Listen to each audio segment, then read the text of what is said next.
Earlier I spoke about Anthony Albanese's glass jaw, but it turns out he's not the only one in this government.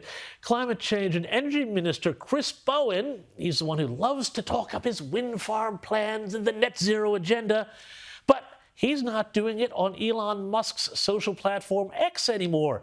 He's quit X, saying it is, quote, no longer the place for informed and respectful conversation. Instead, he's opted for rival newcomer Blue Sky. Well, let's talk about that now.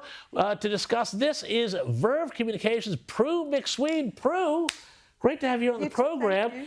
Do you think Chris Bowen was just tired of being schooled because they have those wonderful community notes on Twitter where if you post something that's wrong, you get called out? Do you think he was just tired of that? Well, I think he's been spreading misinformation for so long on Twitter and everywhere. But I have a theory that the guy was pushed. I actually believe that the party faithful, the party leaders, looked at him and know that he is so unsavoury to the voters. And so I think that maybe they've disappeared him. Maybe they said, mate, get out of the way. We don't want to hear from you. So, I mean, whether he's in Blue Sky or anywhere, I mean, they have got, a very small percentage of followers. I know that they picked up a bit after the Trump election, but in terms of X and what have you, they're really diminished. So, yeah. I mean, the guy's full of misinformation. I mean, if he's worried about truth and what have you and respect, well, he's never shown the public any respect for the lies and the policies he's inflicted on us. Yeah, well, which includes, where's our $275 off our power bills, Exactly. Prue? I'm still waiting. I'm still waiting. Anyway, let's move on here. Let's move on to Argentina, which is a fantastic country that I'm hoping to visit one day. Just over a year ago now, the eccentric Javier Milei called a stir when he was elected Argentinian president.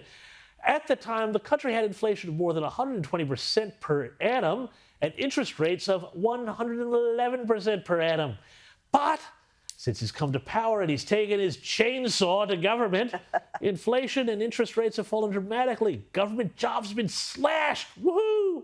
And Milei ended his first year more trusted than his previous three predecessors. Now, with Trump about to take off to the U.S. and the UK's left-leaning Labour Party languishing, are we seeing a global shift? Does this guy Milei, they all said he was far right, but is he really where politics is heading now, Prue? Totally, James. I mean, we look at the 6 EU countries that are now far right. We're looking at the Netherlands.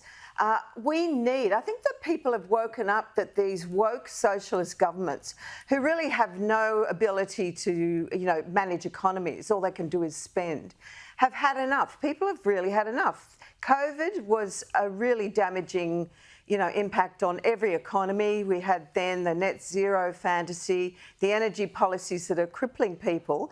And we need strong, realistic leadership. And this is what Dutton's going to face, of course, that he's going to inherit this basket case that we have here. Lee Kuan Yew once said that we were the basket case of Asia, and I think that's what we are. And it's going to be a huge challenge for Dutton to fix the joint.